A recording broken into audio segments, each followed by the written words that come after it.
Assalamualaikum, ketemu lagi dengan Bu Fai. Di sini Ibu akan membahas IPA kelas 9 bab 2 ya, yaitu tentang perkembangbiakan tumbuhan dan hewan. Nah, sebelum dibahas, kita harus mengetahui dulu nih, apa itu namanya perkembangbiakan. Perkembangbiakan itu adalah suatu proses yang bertujuan untuk memperbanyak jumlah keturunan ya. Oke.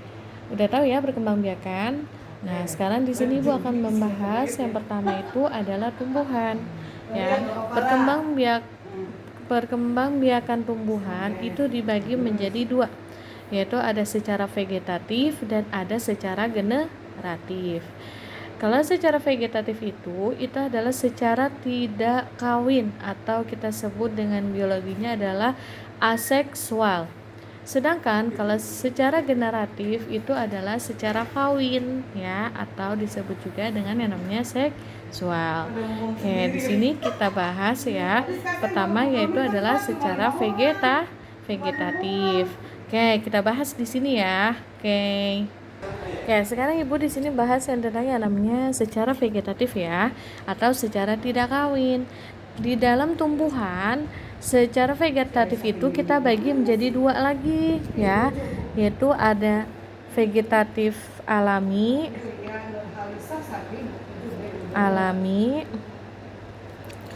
dan satu lagi itu namanya vegetatif buatan. Oke, sini ya, ingat ya. Secara vegetatif itu bagi tumbuhan itu ada dua ya. Pertama itu ada vegetatif alami dan yang kedua adalah vegetatif buatan. Sebelum kita masuk mari kita harus mengetahui dulu ini. Maksudnya apa sih vegetatif alami? Oke. Vegetatif alami itu adalah dia berkembangbiakannya itu tuh secara alami ya, walaupun dia tuh tidak kawin, itu seperti itu ya. Nah, contohnya dalam vegetatif alami itu ada 8 ya. Vegetatif alami contohnya itu ada 8 macam, oke? Pertama itu ada yang namanya tunas. Kedua ada yang namanya rizoma ya. Ketiga ada yang namanya umbi batang ya. Keempat ada yang namanya umbi lapis ya. Terus ada lagi yang namanya umbi akar. Terus keenam ada yang namanya stolon itu geragi ya, stolon. Lalu ketujuh ini itu ada yang namanya membelah diri.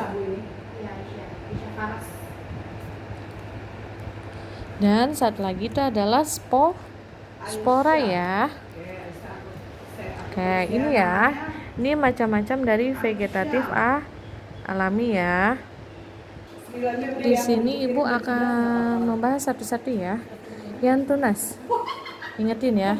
Yang tunas itu merupakan pertumbuhan tubuh yang baru dari bagian samping tubuh induk ya.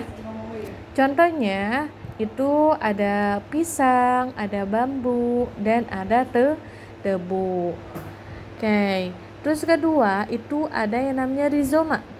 Rizoma itu merupakan batang yang tumbuh mendatar di dalam tanah ya.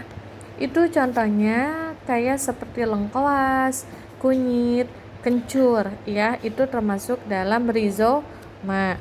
Oke, sekarang Ibu bahas yang tentang umbi batang ya. Umbi batang ini ya. Umbi batang itu merupakan pertumbuhan individu baru dari bagian batang yang berbentuk umbi. Misalnya, contohnya umbi batang itu adalah kayak singkong, kayak gitu ya. Nah, sekarang umbi lapis. Umbi lapis itu merupakan susunan daun yang menebal dan berlapis-lapis ya. Contohnya itu seperti bawang-bawangan kayak bawang merah, bawang putih, bawang bombay, bunga bakung, sama bunga tulip. Oke, sekarang Ibu bahas tentang yang umbi akar. Umbi akar itu adalah akar yang membesar berisi cadangan makanan ya. Contohnya itu kayak seperti wortel, lobak, dan singkong. Oke, sekarang Ibu bahas tentang yang namanya stolon. Stolon itu disebut dengan geragi ya. Dia hampir sama kayak rhizoma ya, tetapi bedanya tuh di batang ya. Kalau misalnya stolon itu tuh batang tumbuhannya itu menjalar di atas permukaan. Kalau misalnya rhizoma kan dia di bawah, kalau ini di atasnya ya. Contohnya itu adalah kayak strawberry, kayak arbei, kayak rumput teki gitu ya. Terus ketujuh itu ada yang namanya membelah diri. Membelah diri itu merupakan perkembangbiakan dengan cara membelah diri ya, atau kita sebut itu dengan yang namanya tumbuhan uniseluler yang memiliki banyak sel. Atau contohnya itu seperti kayak ganggang hijau rata, itu kayak ada di. Oke, kita lanjut ya. Sekarang yaitu tentang yang namanya spora. Spora itu merupakan perkembangbiakan tumbuhan pada fase vegetatif. Ya, spora tersebut dalam kotak spora disebut yang namanya sporangium ya. Contohnya itu seperti tumbuhan, lumut, paku, dan jamur. Ingat ya. Oke, itu adalah vegetatif alami ya. Sekarang di sini Bu akan menjelaskan tentang yang namanya vegetatif buatan. Ya, vegetatif buatan itu dibagi menjadi 5 macam contoh perkembangbiakan vegetatif buah buatan. Ada 5 ya vegetatif buatan itu. Yang pertama itu ada yang namanya cangkok. Yang kedua ada yang namanya stek. Yang ketiga itu ada yang namanya merunduk. Yang keempat itu ada yang namanya okulasi. Dan yang kelima itu namanya adalah menyambung. Ya, ada 5 contoh nih ya caranya ya dalam vegetatif buatan. Oke, sekarang Ibu jelaskan yang pertama itu adalah cangkok ya. Cangkok itu dia bertujuannya mendapatkan individu baru yang memiliki sifat sama persisnya itu dengan induknya. Sama persis atau sama ya. Itu contohnya tuh yang bisa dicangkok itu kayak seperti mangga, jambu, jeruk itu ya. Nah, cara mencangkok itu tuh pertama tuh kamu bagian batangnya kamu gergaji, kamu potong setengah, terus kamu masukkan tanah bibitnya, terus langsung dibungkus bisa pakai serbuk kelapa atau bisa pakai plastik, itu seperti itu ya, diikat. Lalu yang kedua itu adalah stek. Stek itu merupakan perkembangbiakan dengan cara menanam potongan atau bagian dari tumbuhan ya. Contohnya itu seperti singkong, mawar, sama tumbuhan lidah mertua. Seperti itu ya. Kalau singkong ini dia dapat di stek bagian batangnya, kalau mawar bagian tangkainya. Kalau tumbuhan lidahnya itu dengan daunnya, steknya. Ngerti ya? Sekarang Ibu bahas yang 3 itu adalah merunduk. Merunduk, bukan kamu nunduk ya. Merunduk itu merupakan perkembangbiakan tumbuhan dengan cara menimbun batang tumbuhan ke dalam tanah. Jadi di dalam tanah kamu itu menanamnya. Terus seperti itu. Contohnya kayak alamanda. Keempat itu ada yang namanya okulasi. Okulasi itu merupakan cara perkembangbiakan dengan menggabungkan mata tunas suatu tumbuhan pada batang tumbuhan lainnya. Tujuannya itu menggabungkan 2 tumbuhan yang berbeda, misalkan kayak tumbuhan singkong sama pepaya. Itu kita gabungkan. Oke, contohnya di sini misalkan okulasi pada buah mangga yang berbatang kukuh sama yang mangga manis. Seperti itu, sehingga akan dihasilkan pohon mangga berbatang kukuh dan buah manis. Seperti itu. Terus kelima itu ada yang namanya menyambung. Ya. Menyambung itu ya hampir sama kayak okulasi. Tapi bedanya objek yang digunakannya adalah batang. Tujuannya itu menyambung sama dengan tujuannya mendapatkan dua sifat unggul yang berbeda. Itu adalah vegetatif buatan ya. Oke, sekarang di sini Ibu akan menjelaskan yang secara generatif atau secara kawin ya. Nah, kita bahas yang pada tumbuhan dulu ya. Oke, di sini secara generatif ya atau secara kawin. Oke. Secara kawin atau kita sebut dengan reproduksi ya.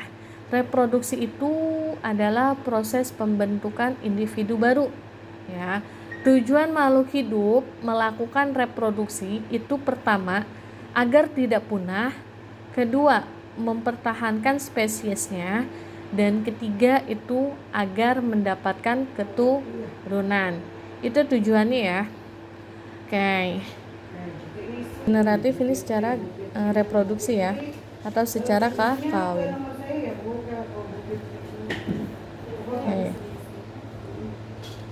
Oke, tadi di sini kan Ibu udah membahas ya secara generatif pengertian dari reproduksi. Kalau pada tumbuhan, ingatin ya, kalau pada tumbuhan reproduksinya itu dia berupa bunga. Ya, bunga itu juga ada yang betina dan ada yang jantan. Nah, sekarang Ibu jelasin nih. Kalau misalnya sel kelamin jantan itu dia disebut juga dengan serbuk sari. Ingat ya, serbuk sari yaitu sel kelamin jantan. Yang kedua itu ada yang namanya sel kelamin betina. Itu disebut juga dengan yang namanya putik. Ingat ya, putik itu adalah sel kelamin betina. Oke. Proses pembentukan sel kelamin jantan pada tumbuhan itu disebut juga dengan mikrosporogenesis ya. Sedangkan kalau pembentukan sel kelamin betina itu disebut juga dengan makrosporogenesis. Oke. Ingat ya. Oke, sekarang Ibu jelasin yang tadi kan Ibu jelasin pembentukan sel kelamin jantan ya. Pada tumbuhan itu disebut apa tadi? Mikrosporogenesis. Oke, good. Sekarang kalau yang betinanya, pembentukan sel kelamin betina itu disebutnya dengan makrosporogenesis ya. Mikrosporogenesis itu terjadi di dalam kepala sari ya, yang di dalamnya terdapat kantong serbuk sari atau kita sebut dengan mikrosporangium ya. Di dalam kantong serbuk sari terdapat sel-sel induk spora yang disebut mikrosporosit ya, yang bersifat diploid. Ya, itu seperti itu ya. Oke, di sini Ibu bahas dulu ya yang tentang yang namanya mikrosporogenesis. Ya, itu adalah pembentukan sel kelamin jantan pada tumbuhan. Di sini ada tahapannya ya. Walaupun kita nggak tahu, tidak bisa dilihat. Oke, tahapan-tahapannya. Pertama itu sel induk mikrosporosit ya.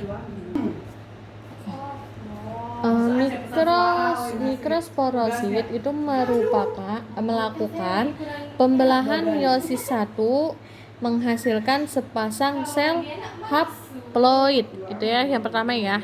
Yang pertama itu adalah sel induk mikrosporosit melakukan pembelahan meiosis 1 menghasilkan sepasang sel haploid. haploid.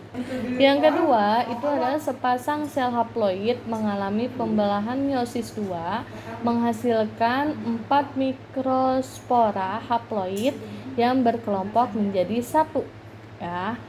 Yang ketiga caranya itu setiap mikrospora mengalami pembelahan karyokinesis sehingga menghasilkan 2 inti haploid, yaitu inti vegetatif dan inti generatif. Gambarnya seperti ini ya. Oke, ini gambarnya nih, gambar tahapan pada mikrosporogenesis ini ya. Ini caranya.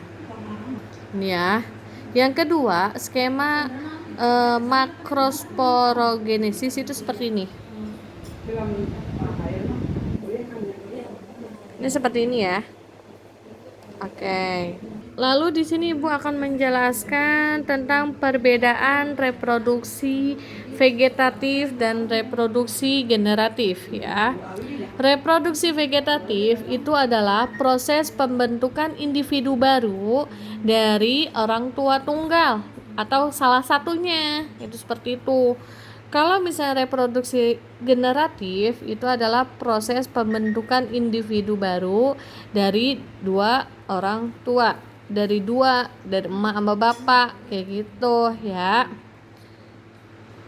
Oke, untuk pertemuan kali ini sampai sini dulu ya. Nanti kita lanjut pertemuan berikutnya ya, membahas materi selanjutnya. Oke, terima kasih ya. Jangan lupa di subscribe. Oke, terima kasih. Assalamualaikum. Jaga kesehatan ya anak-anak.